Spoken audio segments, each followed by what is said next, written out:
O canal Linha de Divisa está chegando na cidade do Porto, em Portugal, para bater um papo com a Yara. A Yara é uma jovem pesquisadora que fez o mestrado dela na Itália. Eu vou pedir para ela se apresentar. Yara, onde você fez a sua graduação? Qual foi o teu mestrado, que vai ser o objeto do nosso bate-papo? Eu sei que você está aí chegando no Porto para fazer o teu doutorado. Fala um pouquinho de você, Yara. Está bem. Obrigada, Demirpal, já pela oportunidade. E, bom, eu fiz a minha graduação na Faculdade de São Bento, em São Paulo, sobre Agostinho também.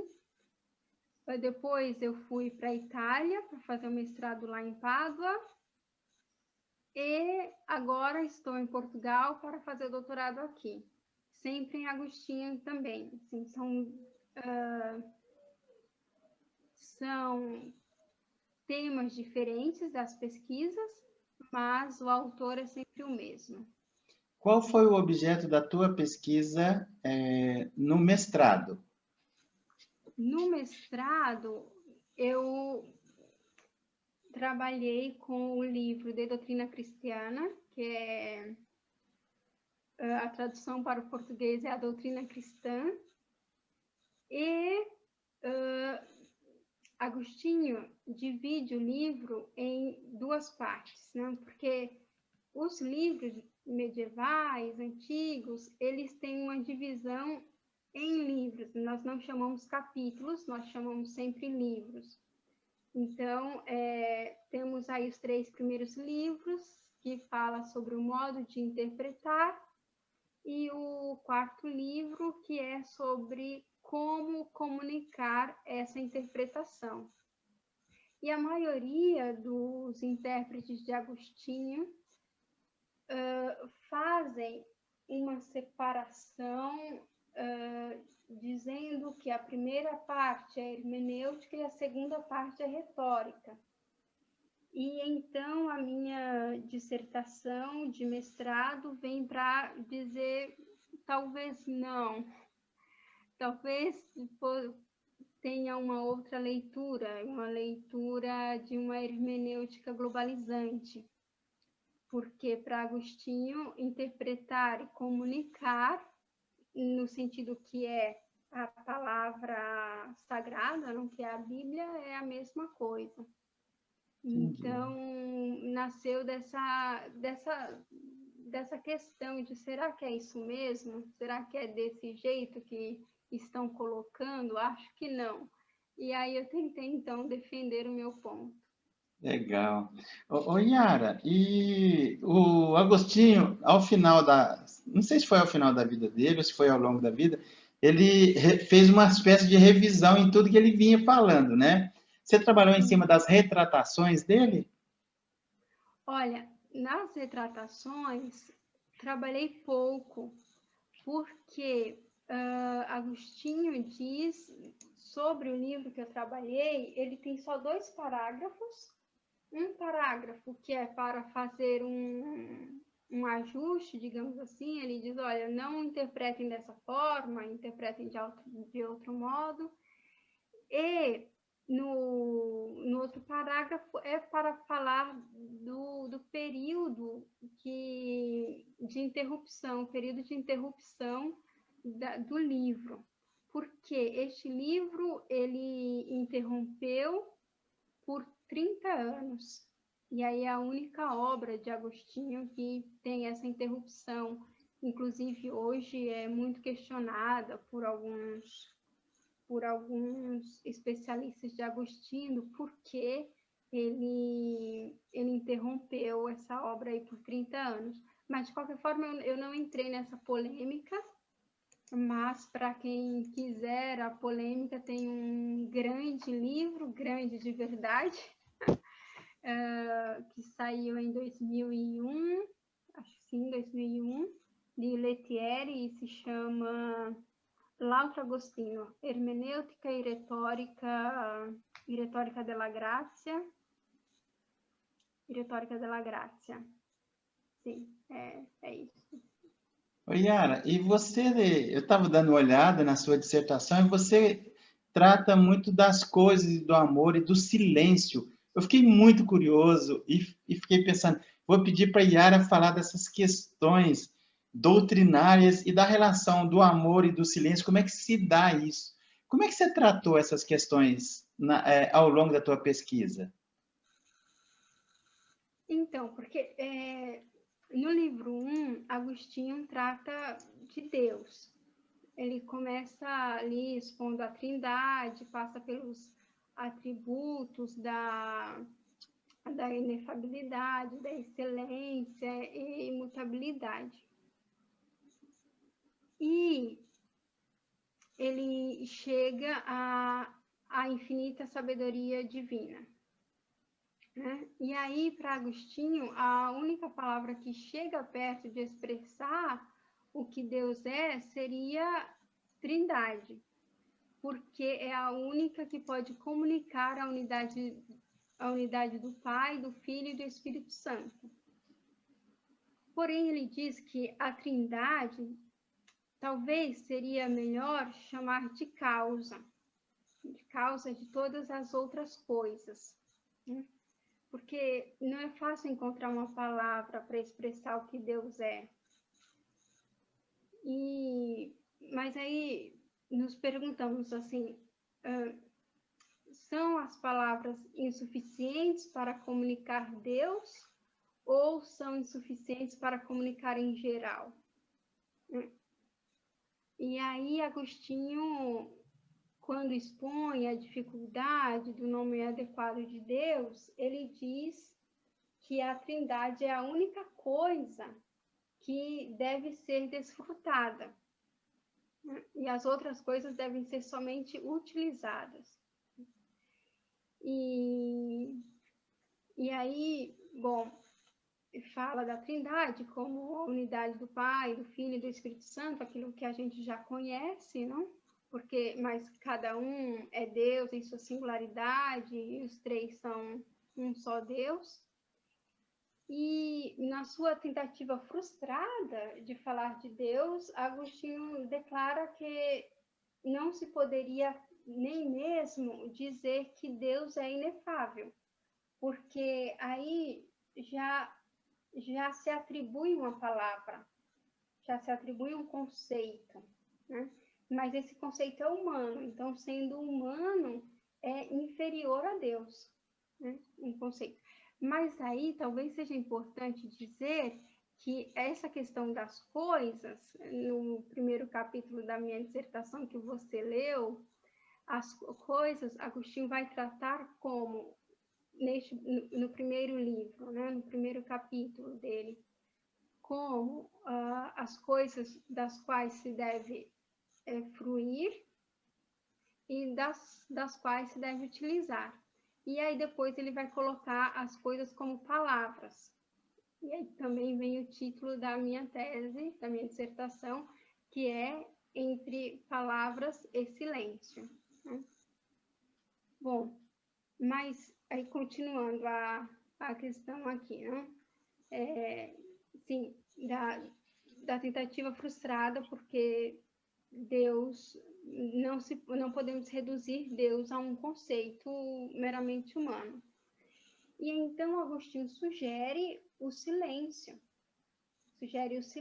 para evitar as contradições de palavras, porque não é inefável, né? Ele diz, não é inefável um ser do qual se pode afirmar, pelo menos, que é inefável. Porque inefável, então não posso dizer nada, mas se eu posso dizer que ele é inefável, então já é uma contradição aí. Para evitar essa contradição, então seria melhor o silêncio. No entanto, Deus permite ao homem chamá-lo Deus, não para que ele possa ser conhecido através dessa palavra, Deus, mas para que o homem possa evocar a sabedoria e a imortalidade quando pronuncia Deus, pronuncia a palavra mesmo, né? Deus. aí, por exemplo, todos os homens que pensam em Deus, pensam nele de forma a não haver um ser superior a Deus. E só Agostinho dando alguns exemplos também, né? E quem representa Deus através da imaginação, o faz de forma que não tem nada superior a ele, porque Deus seria maior que o próprio bem. E aí também, não chegando em Anselmo, mas Agostinho diz isso. E aí mesmo os homens que acreditam em divindades múltiplas, eles contemplam essas divindades em uma realidade corpórea. Mas aqueles que representam através da inteligência, pensam em Deus de forma que realmente ele é superior a tudo, que é uma natureza espiritual, inteligível e imutável. Ou seja, acima dos homens e dos anjos também. Porque entra aqui a natureza angélica. E todos os homens que refletem sobre Deus o concebem como um ser vivo e percebem que a forma de vida fora da matéria é superior à própria matéria. E quem procura Deus nas coisas, árvores, animais, homens, e aí aqui eu me lembro até de Fernando Pessoa, quando diz... se Deus são as flores, as árvores, o ar, então eu chamo Deus. Isso é o Alberto Caieiro, poema número 5. Bom, desculpe Não, tranquilo. licença poética. Tranquilo. O canal permite e gosta dessa licença poética. Fernando Pessoa tinha um outro heterônimo que ele era ateu. Ele tinha vários heterônimos, em cada um ele assumia uma personalidade diferente. A personalidade do Caeiro é dúbia. Tem aqueles que dizem que é ateu, tem aqueles que dizem que não. Então, eu não entro nessa questão na poesia. A poesia, para mim, é contemplação, e aí eu não quero teorizar. Legal. Eu fico de fora desse debate aí. Ok. Se ele é ou não ateu. Ok. Yara, e na tua dissertação, como a sua dissertação estava em italiano, eu estava tentando traduzi-la, eu vi uma palavra lá e uma situação que eu queria que você conversasse um pouco, sobre os sinais dessa ascensão espiritual, como é que ela como se chega a essa ascensão, e as suas obscuridades. Eu traduzi como uma zona nebulosa que não fica muito clara e que tem que ser perseguida. Explica isso para a gente. Você entendeu muito bem. Muito bem. Bom, então, muitos leitores da Bíblia encontram, muitos, para não dizer todos, não? Encontram ambiguidades e obscuridade. E então podem interpretar mal essas ambiguidades que Agostinho vai chamar de sinais, essas palavras. E então muitos não conseguem encontrar uma interpretação e caem na escuridade, na obscuridade, o que acredito que acontece com praticamente todos. Talvez não aconteça com aqueles que comecem estudando sobre a Bíblia, mas quem for ler diretamente a Bíblia, em algum momento vai cair em alguma obscuridade, em alguma ambiguidade. E Agostinho sugere que essa dificuldade das escrituras realmente seria tanto um efeito como também um remédio para o orgulho humano. Porque essa dificuldade, de um lado, evita o tédio de uma leitura fácil. que uma leitura fácil pode oferecer. Agostinho deixa isso claro dessa forma? Sim, deixa claro. E então a obscuridade, a ambiguidade, elas foram colocadas ali pela providência divina para livrar os homens, seja do tédio da leitura e seja também do orgulho de que são eles mesmos, são os próprios homens a interpretar bem, ou seja, que não precisa da graça divina, que não precisa do amor, aquele amor que Jesus enuncia, não? E não precisa de nada disso, que basta eles mesmos, ou seja, eles são o suficiente para descobrir o que está ali. E Agostinho diz que não, que o homem não se basta aí para compreender as palavras de Deus. E ele diz sim claramente. Agostinho, ele criticou Platão, o mito das cavernas. Ele falou que Platão foi prepotente e faltou modéstia, porque Platão, no mito das cavernas, fala que o homem sai, encontra a verdade e volta. Ele falou, e Agostinho falou que não. Deus entra na caverna e traz a verdade para o homem. Me fala uma coisa, você fala muito ali na sua dissertação, caminhando para o final, do silêncio e das palavras e trata das questões da comunicação. Na sua conclusão, você tratou disso. Qual foi a sua conclusão em relação à hermenêutica não sei se você falou de uma comunicação ou entendimento globalizante. Fala um pouquinho sobre isso, assim, a que conclusão que você chegou? Então, percorrendo os 4 livros da doutrina cristã, eu pude observar que, para Agostinho, as palavras humanas, mesmo aquelas usadas por autores sagrados, são apenas sinais que se referem a algo mais.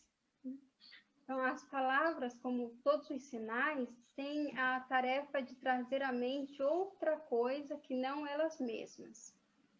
Isso ele explica bastante também no De Doutrina Cristiana, mas também no Dialética, e sobre a dialética, e também no outro livro dele, outro diálogo, que é o Mestre, o Maestro. Desculpe, é a questão do italiano, do Tudo latim, bem. o português. Tranquilo, tranquilo. Então, e aí as palavras são feitas para serem ultrapassadas. No caso das palavras bíblicas, isso é verdade não apenas no sentido que elas significam coisas que devem ser compreendidas, mas também no sentido de que essas coisas devem se tornar objetos de um amor ordenado e reto. Então, as palavras devem ser conhecidas para que aqueles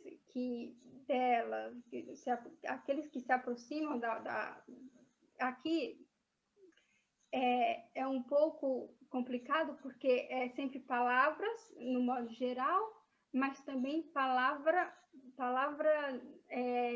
sagrada. Então, vou tentar esclarecer melhor. Então, as palavras de modo geral, mas as palavras, falando das palavras da Bíblia. Então, elas devem ser conhecidas para aqueles que se aproximam das escrituras sagradas, para que essas palavras possam transformar as suas vidas em nome de uma dupla caridade. Seria uma caridade para o amor para Deus e o amor para o próximo. Aí você já está falando da cidade de Deus, né? É porque Agostinho, os temas agostinianos, eles percorrem ali várias obras. Uhum. Entendi. É rara uma obra que seja temática ao ponto que Agostinho não repreenda, Revisite. obrigada, não revisite em outra obra depois. Então, essa questão do amor para com Deus e para com o próximo, né? E aí, o mesmo deve ser dito das palavras do pregador cristão, que comunica a outros aquilo que está contido nas Escrituras, ou seja, aquele que realmente, digamos, leu a doutrina cristã e que tem a intenção de comunicar, não? Porque como os 3 primeiros livros são para interpretar bem e o 4 para comunicar, então vamos aqui pensando que Agostinho está falando para esse pregador. Entendi. Que comunica as palavras da Escritura Sagrada. Só que aí as palavras surgem de um silêncio que é quebrado por razões comunicativas. E como eu posso dizer, se dissolve, né, na dimensão silenciosa da prática. Isso é muito interessante. Você está com, assim, um cuidado, porque você escreveu em italiano, estudou em latim, trazer para o português, mas é extremamente interessante sob o ponto de vista do sagrado. O silêncio na comunicação, sob a perspectiva do sagrado e do que se pretende falar em termos de crescimento espiritual. É bem interessante. É muito interessante. Assim, Agostinho não traz o silêncio nesta obra, ele não fala diretamente do silêncio. Eu é que trouxe, meu orientador achou que cabia, outras pessoas também acharam ok falar do silêncio ali, mas ele não fala diretamente do silêncio. Mas, na minha interpretação e na minha conclusão ainda, o silêncio, ele não está só no início e no final da comunicação bíblica, né? Porque Agostinho pede a todos que orem, que rezem antes da comunicação da palavra. O silêncio está presente também durante todo o processo da comunicação e, mais especificamente, nos momentos de busca, né? De buscar mesmo Deus. Porque, pode falar. Eu ia te perguntar, Yara, se estudar, pesquisar Agostinho, dá para ter o devido distanciamento enquanto pesquisador, ou se o pesquisador acaba sendo envolvido pelo que ele vai descobrindo em Agostinho na relação dele com o absoluto? Olha, é uma boa pergunta. É uma boa pergunta que eu não vou responder de modo imparcial, não posso, porque a minha pesquisa já começou pela parcialidade. Eu já fui para Agostinho porque ele tem esse tema da busca, não, de buscar a Deus, e eu estava em um momento agnóstica que buscava alguma coisa e não sabia exatamente o que, e comecei assim em Agostinho. Então, eu não sei se alguém consegue estudar Agostinho de maneira imparcial. Talvez sim. Ou talvez ele pense que sim, e inconscientemente tem alguma coisa ali. No meu caso, era inconsciente, eu só fui perceber depois. Só fui perceber bem depois. Yara, eu deixei de fazer alguma pergunta que você considera relevante em relação à sua pesquisa do mestrado?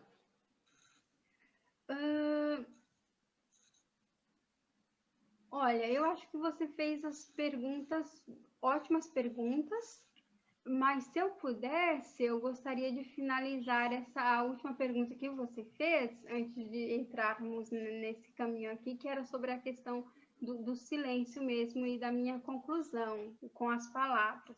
Tá. Porque eu não acho que o silêncio seja opositor às palavras. Mas eu posso seguir aqui? Por favor. Então, está bem. Então, porque em ambos os momentos, seja na comunicação, seja no silêncio, não é a palavra como tal que é decisiva, mas o que a torna compreensível e eficaz. Ou seja, não é o silêncio em si, ou qual é a palavra exata, né? Mas o que tem, se existe alguma coisa que torna a palavra, nesse caso, a palavra de Deus, compreensível. É simplesmente a palavra Jesus é compreensível, a palavra Deus, a palavra Trindade. Né? Então, tem alguma coisa? Não sei. Não sei. Entendi. Mas, assim, no sentido que essa questão de que o que é importante é o que torna compreensível, né? E eficaz seria, respectivamente, a iluminação interior e a graça do Espírito Santo, pedida pelo pregador ali na hora da oração. Né? Agostinho deixa isso claro? Sim, ele deixa isso claro no quarto livro, que é o último livro, o último capítulo deste livro, A Doutrina Cristã. Ele deixa isso claro. Ok. E aí, em algum momento da minha tese, também da nossa conversa, a gente falou de triunfo ou de fracasso da comunicação, né? Mas falando de iluminação interior, de graça do Espírito, parece que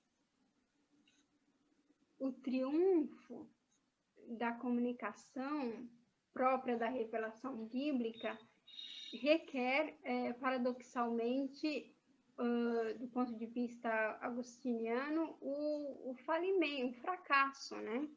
O fracasso, ou seja, o fato de as palavras permanecerem estruturalmente insuficientes sempre e em qualquer caso. Então, vamos aqui falar de um fracasso que as palavras não comunicam, precisamos da iluminação divina. Mas temos que nos questionarmos se é isso mesmo. É assim mesmo? Não me parece legítimo afirmar que, na visão agostiniana, as palavras falham. Porque isso significaria supor que o abismo entre duas pessoas, entre Deus e os homens, entre o autor sagrado e o intérprete, né? Entre o pregador e o ouvinte, é intransponível. Se dizemos assim, as palavras fracassaram, né? Então, temos aqui um abismo e não podemos superá-lo. Talvez insuficientes? É isso. Né? E por quê? Aí, pensando aqui no abismo intransponível, poderia pensar em uma coisa ainda pior, que seria negar a ideia do Filho de Deus, de Jesus, como verbo encarnado. Porque este verbo, Jesus mesmo comunica o amor do Pai.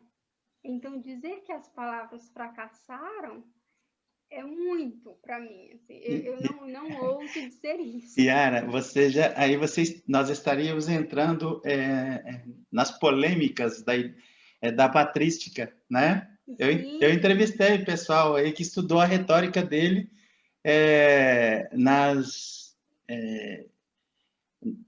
polêmicas. com cada polêmica, com cada polemista, grupo que fazia oposição das ideias dele, e ele... Ah, interessante. Depois você dá uma olhada. Foi com um doutor que pesquisou a retórica de Agostinho segundo cada polemista que ele encontrava. Ele encontrou os pelagianos, os arianistas e por aí vai. Você vai gostar de assistir depois. Sim, sim, sim. É um ótimo tema. Eu vou procurar esse vídeo aqui no canal, sim.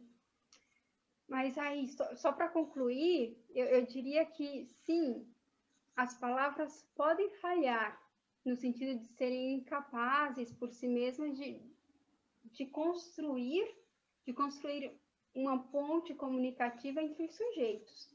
Porque as palavras que eu comunico, ou que um pregador comunica, são para chegar no outro sujeito, né? Então, se temos um abismo aqui, não temos comunicação.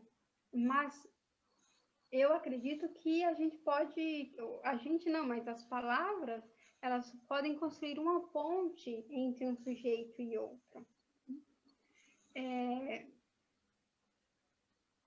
Apesar da insuficiência, como você disse, né? Da insuficiência, acredito que pode existir sim essa ponte.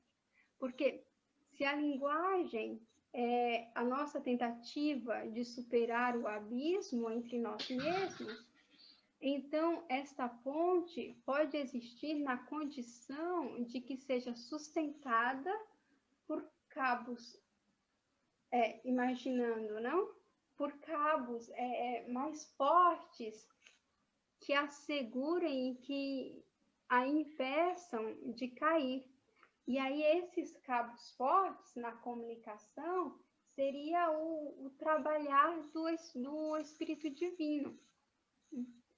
E aqui, como eu falei antes, né, o que eu sugiro é que entendamos o silêncio e as palavras na hermenêutica agostiniana não como opostos, mas como complementares.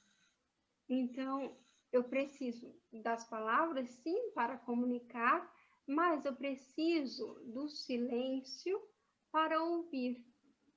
Porque não adianta nada que uma pessoa esteja aqui comunicando, falando, e nesse caso sempre digo comunicar no sentido de comunicando a palavra de Deus, comunicando essa palavra se eu estou cheia de sons, se eu estou ocupada com os meus pensamentos, com outras coisas.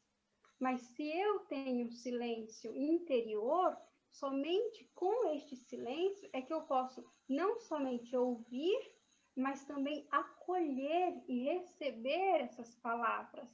E então, é neste meu silêncio que vai trabalhar a graça. Porque, mesmo Paulo, a fé vem pelo ouvir e ouvir a palavra de Deus. Mas para ouvir, precisa ter silêncio em mim. Se não tem silêncio, como que eu posso, seja ouvir, no sentido de compreender o outro, seja mesmo ouvir e entender a vontade de Deus para a minha vida? Se eu não consigo ouvir Deus. Porque a oração falada é comunicação. Quando a gente quer ouvir o que Deus tem para dizer, ou outro tem para dizer, a gente tem que fazer silêncio. Então, é aí que está o tema, o título da minha tese, Entre Palavras e Silêncio.